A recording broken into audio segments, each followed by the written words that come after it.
Good morning. स्वागत है आपका जीएस वाला में। बात करेंगे आज रोलेक्ट एक्ट और दूसरा टॉपिक कौन है, जलियांवाला बाग हत्याकांड। ये दोनों टॉपिक की बात करेंगे। काफ़ी महत्वपूर्ण टॉपिक है।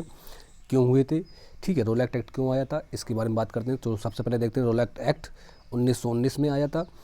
ये एक ब्रिटिश सरकार द्वारा एक कानून था, ठीक है, क्योंकि भारत में क्रांतिकारी गतिविधियाँ बहुत ज़्यादा हो रही थी, इस वजह से रोलेक्ट एक्ट ब्रिटिश सरकार लाई। इसका मतलब था क्रांतिकारी गतिविधियों का दमन करना, ठीक है। तो पहला पॉइंट देखते हैं, रोलेक्ट एक्ट। भारत में क्रांतिकारी गतिविधियों को दमन करने के लिए रोलेक्ट एक्ट लाया गया, ठीक है। क्रांतिकारी गतिविधियाँ आए दिन आंदोलन ब्रिटिश सरकार के खिलाफ हो रहे थे, ठीक है, इस वजह से रोलेक्ट एक्ट आया। इस अधिनियम में यह व्यवस्था की गई कि मजिस्ट्रेट संदेह के आधार पर किसी भी व्यक्ति को अनिश्चित काल के लिए जेल में डाल सकता है। किसी मनुष्य या किसी आदमी पर अगर संदेह है तो मजिस्ट्रेट जो होता है ना, जिला का मजिस्ट्रेट, वो अनिश्चित काल के लिए उसे जेल में डाल सकता है, ठीक है। रोलेक्ट एक्ट का अगला पॉइंट क्या है, इसे बिना वकील, बिना दलील और बिना अपील के कानून व्यवस्था की गई है, ये कहा जाता है। मतलब इसे काला कानून की भी संज्ञा दी गई है कि ब्रिटिश सरकार किसी को गिरफ्तार करेगी, ना वो वकील कर सकता है, ना दलील, ना अपील कर सकता न्यायालय में, ठीक है। इसे काला कानून की संज्ञा भी दी गई है, ठीक है। अगला पॉइंट देखते हैं, गांधी जी ने इस एक्ट का विरोध किया और 6 अप्रैल को देशव्यापी आंदोलन किया था। 6 अप्रैल को देशव्यापी आंदोलन किया और अंग्रेज़ों ने विद्रोह के सत्याग्रह सभा की भी स्थापना की थी। अंग्रेज़ों के विद्रोह हेतु सत्याग्रह सभा की स्थापना की थी किसने, गांधी जी ने। रोलेक्ट एक्ट कब पारित हुआ, 21 मार्च 1919 को रोलेक्ट एक्ट पारित हुआ, और इसने एक कानून का रूप ले लिया था किसने, रोलेक्ट एक्ट ने। 21 मार्च 1919 को रोलेक्ट एक्ट को ने कानूनी रूप ले लिया था।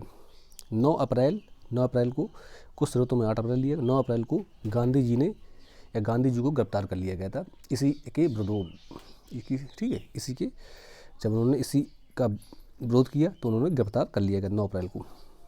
चलिए आगे देखते हैं, मिस्टेक दिया गया थोड़ा, विरुद्ध दादा।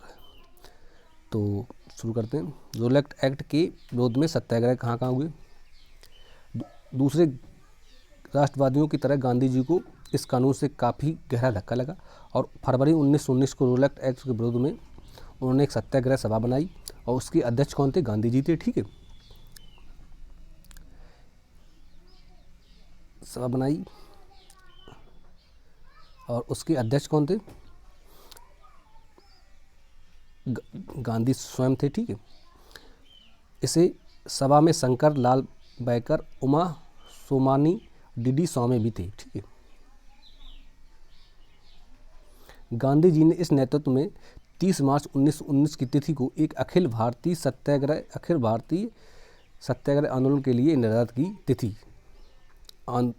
की गई। हालांकि बाद में से 6 अप्रैल कर दिया गया था। पहले गांधी जी ने 30 अप्रैल 1919 को एक तिथि दी गई सत्याग्रह करने की, लेकिन बाद में इसको 6 अप्रैल कर दिया गया था, ठीक है। अगला पॉइंट देखते हैं।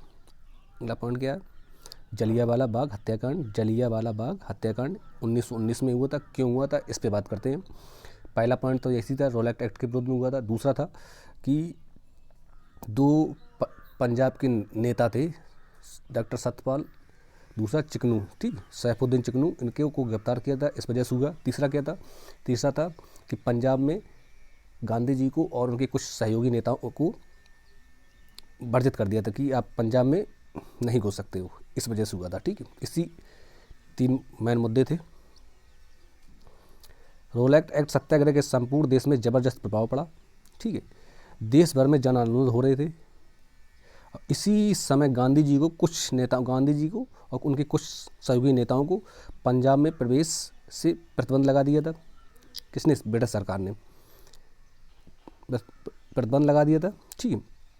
जिससे जनता पर आक्रोश था क्योंकि गांधी जी एक रियल हीरो थे, ठीक है। और पंजाब में 2 लोकप्रिय नेता डॉक्टर सत्यपाल एवं सैफुद्दीन चिकनू को अमृतसर में डिप्टी कमिश्नर ने गिरफ्तार कर लिया था, ठीक है, बिना किसी कारण के। बिना किसी कारण के 2 नेताओं को डिप्टी कमिश्नर ने गिरफ्तार किया। जनता ने इसी के गिरफ्तारी के कारण शांतिपूर्वक जुलूस निकाले और पुलिस और जुलूस के बीच आपस में टकराव हुआ। इसमें 2 लोगों की मौत हुई। जब मौत हुई, जो जुलूस ने उग्र हो गया और इस वजह से इमारतें जला दी। 5 अंग्रेज़ों की जान चली गई।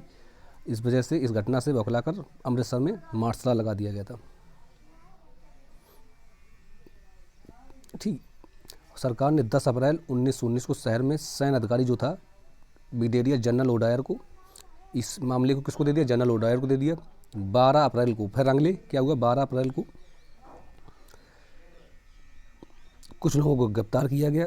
अगले दिन 13 अप्रैल को 1919 को, मेन डेट कौन सी? 13 अप्रैल 1919 को जलियांवाला बाग हत्याकांड हुआ था। ठीक है, 13 अप्रैल 1919 को बैसाखी के दिन करीब 4 बजे अमृतसर में जलियांवाला बाग में एक सभा आयोजित की गई। किसी के? जो गांधी जी के और दो नेता थे उनको गिरफ्तार किया गया था, जिसमें करीब 20,000 लोग ने हिस्सा लिया था। जलियांवाला बाग में 20,000 लोगों ने हिस्सा लिया था। उसी दिन 9:30 बजे सभा में अब असंवैधानिक घोषित किया गया कि ये सभा अवैध है। ठीक है, सभा में गांधी जी, चिकलू और सत्यपाल की रिहाई और रोलेक्ट एक्ट के विरोध में भाषणबाजी चल रही थी। कहाँ पर? जलियांवाला बाग में। ठीक है, 20,000 लोग शामिल थे। वहाँ जनरल ओडायर पहुँचा। उसने 3 मिनट दिए थे, खाली 3 मिनट दिए कि आपको 3 मिनट में सभा को ख़त्म करो, नहीं तो गोली चलाने का उसने आदेश दे दिया। ये था मुद्दा इसका। और जनरल ओडायर ने जब तक गोली वहाँ पर बरसाई, जब तक गोलियाँ ख़त्म नहीं हो। इसमें कई हज़ारों लोगों की जान हास गई। कम से कम एवरेज सरकारी रिपोर्ट के हिसाब से 379 है, लेकिन कम से कम बहुत आदमी मारा गया। एवरेज 2-3 हज़ार आदमी वहाँ पर मृत्यु हुई। जनरल ओडायर ने मरवाया था। ठीक है, कई लोग घायल हुए इस घटना में।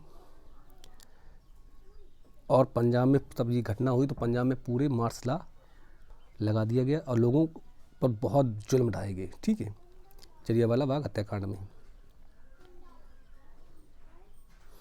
पंजाब की इस घटना से संपूर्ण देश में वातावरण उत्पन्न हो गया, भय का वातावरण उत्पन्न हो गया। अब विदेशी शासन का वास्तविक रूप से और उनकी नीयत लोगों के सामने उजागर हुई। महान कवि या मानववादी रविन्द्रनाथ ठाकुर ने नाइटहुड की उपाधि से उसे लौटा दी। ब्रिटिश सरकार को नाइटहुड की उपाधि लौटा दी। क्यों? कि जलियांवाला बाग हत्याकांड हुई, हज़ारों लोग मारे गए, कई लोग घायल हुए। इस वजह से उन्होंने नाइटहुड की उपाधि ब्रिटिश सरकार को लौटा दी। ठीक है, अगला पॉइंट।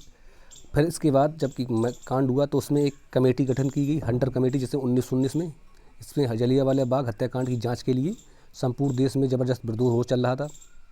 सरकार ने 1 अक्टूबर 1919 को लॉर्ड हंटर की अध्यक्ष बने एक आयोग की स्थापना की, जिसमें 5 सदस्य थे, जिसमें 5 सदस्य लॉर्ड हंटर, मिस्टर जस्टिन, ठीक, रैंकिंग, मिस्टर राइन, मेजर जनरल सर जॉर्ज बैरो, सर टॉमस स्मिथ तथा 3 भारतीय थे। ठीक, 5 अंग्रेज 3 भारतीय, टोटल 8 लोग थे। ठीक है, इस कमेटी में जांच के लिए बनाई गई थी। जलियांवाला हत्याकांड जो हुआ था ना, इस जांच के लिए कमेटी बनाई गई थी। इसमें कौन थे? चमन लाल शीतलवाड़ा थे, साहबजादा सुल्तान अहमद और जगत नारायण 3 भारतीय थे। हंटर में जो मैटर हुआ था जलियांवाला बाग, हंटर कमेटी के अनुसार जब मार्च 1920 में रिपोर्ट प्रस्तुत की गई, इसकी रिपोर्ट आई। अब उस रिपोर्ट का उनका एक मैटर था, सरकार का मैटर था, उन्होंने लीप पोत कर दिया सब बराबर। इसके पहले सरकार ने क्या, दोषियों को बचाने के लिए एक इंडेमनिटी बिल एक होता है वो पास कर दिया और पूरे मैटर में लीपापोती का प्रयास किया गया। पंजाब के 2 गवर्नर जनरल को निर्दोष करते हुए जनरल ओडायर के बारे में कहा गया कि जनरल ने अपने कर्तव्य का सही इस्तेमाल किया। ठीक, और अपने पावर से ज़्यादा शक्ति का प्रयोग किया, इसमें कहा गया। ब्रिटिश सरकार अखबारों में उसे ब्रिटिश साम्राज्य का रक्षक कहा गया। ठीक है, उसे शेर तथा सरकार की सेवाओं से मान की तलवार से सम्मानित किया गया, किसे, ओडायर को, और शेर की उपाधि से दी गई थी। ऐसा उसका लीपा पोता हो गया, बस काम खत्म हो गया। ठीक, क्योंकि ब्रिटिश सरकार के सब लोग थे और जनरल ओडायर को बचा लिया गया। बाद के ओडायर को किसने गोली मारी थी वो आगे आपको आगे वीडियो में बताएंगे। ठीक है, तो रोलैक्ट एक्ट क्यों आया और इसके बाद जनरल जलियांवाला बाग क्यों हुआ था। मैं रोलैक्ट एक्ट कई क्रांतिकारी गतिविधियाँ हो रही थी, इस वजह से आया था। और इसका मतलब था किसी को बिना वकील बिना अपील गिरफ्तार कर सकता है मजिस्ट्रेट और उसे जेल में डाल सकता है। न वो वकील कर सकता है, न न्यायालय में जा सकता है। ठीक है, और फिर इसके बाद जलियांवाला बाग 1919 में हुआ। क्यों हुआ था वो मैंने बता दिया। पहला तो रोलैक्ट एक्ट के विरोध में हुआ था। दूसरा था गांधी जी को पंजाब में और उनके नेताओं को घुसने से मना कर दिया गया। तीसरा हुआ था 2 पंजाब के लोकप्रिय नेता थे सत्यपाल और सैफुद्दीन चिकनू को गिरफ्तार कर लिया था, इस वजह से हुआ था। ठीक है, और 13 अप्रैल 1919 को जलियांवाला बाग हत्याकांड हुआ। इसमें 20,000 लोगों ने सभा में आयोजित हुए थे। और इसी वीडियो अच्छा लगे तो लाइक शेयर सब्सक्राइब ज़रूर करें। ठीक है, अगला टॉपिक आपको फिर बताएंगे। इसके बाद 1919 के बाद, ठीक है, खिलाफत आंदोलन, असहयोग आंदोलन, ठीक है, इसके बारे में सब बताएंगे बिल्कुल डिटेल थे, देसी स्टाइल में। और वीडियो अच्छा लगे लाइक शेयर सब्सक्राइब जरूर करें। जय हिंद।